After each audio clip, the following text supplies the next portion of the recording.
Vamos a empezar ahora a calcular el gradiente. Lo vamos a hacer, no vamos a hacerlo completamente preciso, pero vamos a dejar la idea de cómo se calcula. Y lo vamos a hacer de dos maneras, que es primero el cálculo del gradiente, el más sencillo de todos, que es calcular el gradiente con respecto a los pesos de la última capa. Y después vamos a mostrar un ejemplo donde qué cálculos habría que hacer para calcular el gradiente si uno quisiera ir a una capa genérica de una red neuronal multicapa. Pero entonces lo que vamos a hacer ahora es plantearnos esta idea de cómo calcular el gradiente de la función de pérdida, ¿no? El gradiente de la función de pérdida normalmente se denota con esta letra nabla de L, de la loss function, y básicamente conceptualmente es ver la tasa de cambio de la pérdida en función de cuando cambian los pesos. Y lo vamos a... obviamente que podemos distribuir la derivada con respecto a la suma, así que en el fondo el gradiente de la función de pérdida total no es otra cosa que la suma de los gradientes de cada una de las funciones de pérdida aplicada a cada una de las instancias, que de ahora en más la vamos a denotar. La vamos a denotar con un subíndice supra i. Entonces, cada vez que veamos este L supra i, quiere decir que en realidad estamos mirando el gradiente aplicado a una instancia. Y de paso ya nos vas a dejar preparado para pensar cómo vamos a avanzar con el Stochastic Gradient Descent, que no es otra cosa que avanzar en la dirección del menos gradiente, pero alimentado por una sola instancia de la base de datos y no con todo el bache de datos juntos, como se hace en muchos de los métodos usuales estadísticos.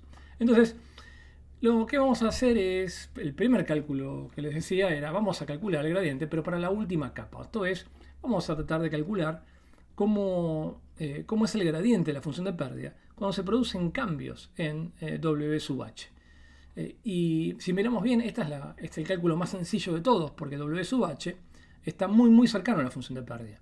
Para poder calcular este gradiente, si pensamos un poquitito, nos vamos a valer de la regla de la cadena, porque para derivar L, lo primero que nos vamos a encontrar es que L es función de f de la salida de la red, por lo cual lo primero que vamos a tener que hacer es derivar a L en función de la salida de la red, que es la f, que la vamos a llamar a la salida de la función. La vamos a denotar xh. Entonces, el primer cálculo que vamos a hacer es derivar la función de pérdida en función de xh, de la salida de la red. Y a eso lo vamos a multiplicar, aplicando la regla de la cadena, por la derivada, ahora sí, de la salida de la red, de este xh, la derivada con respecto al peso, al vector de pesos W sub h que nos interesa. Entonces, en el fondo lo que estamos haciendo es, cuando queremos derivar a L con respecto a este WH, lo que estamos haciendo es derivar primero a L con respecto a F y después a F con respecto a W. Y esos son los dos factores, los dos componentes. Por supuesto que derivar a la función de pérdida con respecto a la red no es más que hacer la derivada explícitamente de la función de pérdida que hayamos elegido. O sea, esta cuenta va a depender completamente de la función de pérdida y específicamente de cómo sea la función de pérdida. Por otro lado, esta otra cuenta, que es cómo es la derivada de la salida de la red neuronal de la última capa con respecto a los pesos WH, es el cambio de f de h, que es la última función de la última capa con respecto a WH. Entonces, vamos a conceptualmente, básicamente, cuando me interesa el gradiente con respecto a los pesos de la última capa, básicamente es hacer estos dos, por regla de cadena, estas dos derivadas. Vamos a tomar un caso particular, sencillo, para ver cómo quedaría ese cálculo específicamente. Entonces, supongamos que como función de pérdida tomamos la función cuadrática y pensemos en una red muy sencilla que devuelve un solo valor. ¿Bien? Es una salida simple, un solo elemento, que lo vamos a llamar xh, que es el elemento que pertenece a los reales. Problema de regresión. Y vamos a pensar que en la última capa lo que vamos a tener es en la capa, h-1 vamos a tener m neuronas. Entonces, vamos a ver cómo quedarían estos dos factores que calculamos antes.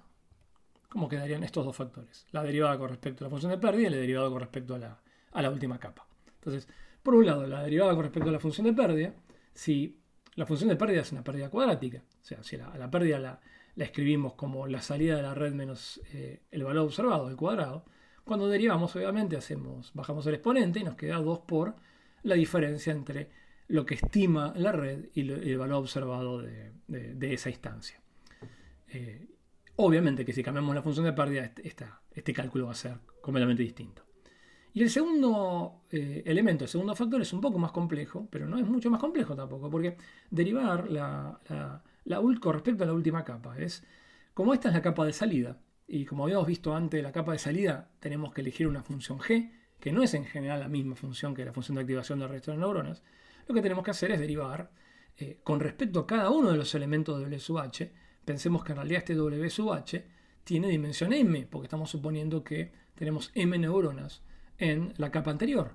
Y como la función es una función real, la red devuelve un único elemento. Esta función f sub h en la última capa es una función que va de Rm a R. Entonces, esta derivada es una derivada que tiene m componentes, que es la derivada con respecto a W1 así hasta la derivada con respecto a Wm. Pero derivar esta función f, como está intermediada por esta función g, no es otra cosa que agarrar la función g derivar la función g, evaluada en su argumento, y después derivar lo que está dentro de esta función.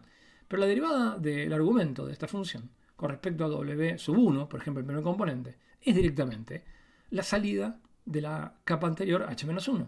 Entonces, el primer componente es muy sencillo y nos queda la derivada de g, que es la función de salida, evaluada en el x1 por el w1, y todo multiplicado por x1, que es el valor que acompaña, que funciona como constante, y que acompaña a w1. Y todos los componentes son iguales, así hasta llegar hasta el componente mésimo que nos daría el último elemento. Por lo cual, este segundo factor tampoco es tan complejo. Fíjense, depende exclusivamente de cómo sea la función g que elijamos para la salida de la red. Y derivarla es bastante trivial. Y lo que nos queda es un vector donde tenemos tantos elementos como elementos de neuronas tiene la capa anterior.